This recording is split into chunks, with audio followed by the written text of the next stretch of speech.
How much time do you want for your progress?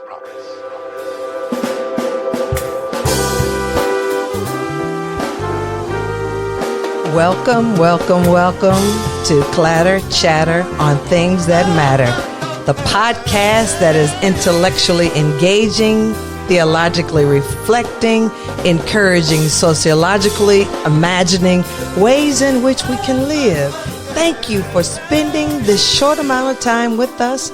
We promise you that you will not regret a moment of it. Shout out to Trevor Smith and VJ Herbert for commissioning this fantastic music to get our minds going on things eternal, positive, and fulfilling life's purposes.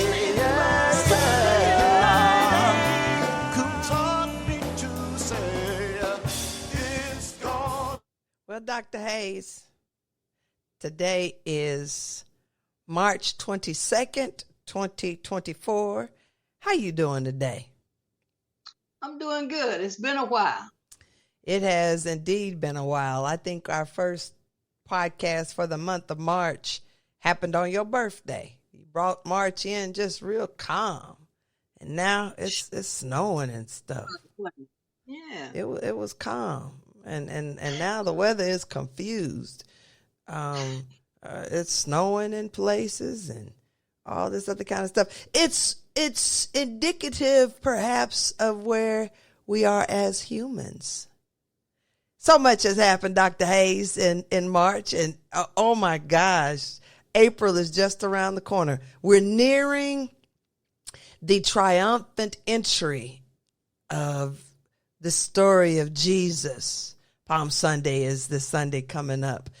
Every time I think of that story, I think about what it means to be a countercultural revolutionary who stood up against the government and was then later executed by the government, treated like a common criminal, declared blasphemy, because basically this brother believed in equity and justice for all.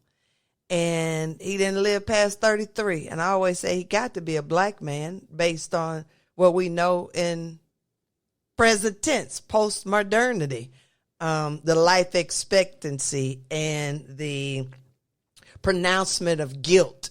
I don't even know if Jesus the Christ would even be exonerated many years afterwards.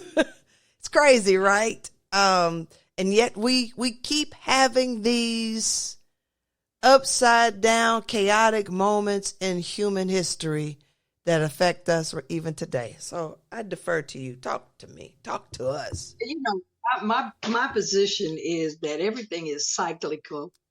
It goes around and comes around. And until the cycle is broken, we will continue on this path. That we come out of these situations only to return to the same situation, because the lessons learned by one generation have not taken for the next.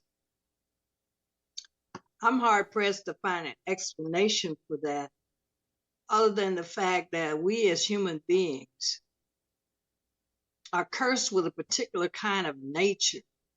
And until we are spiritually elevated, we will never break out of this cycle.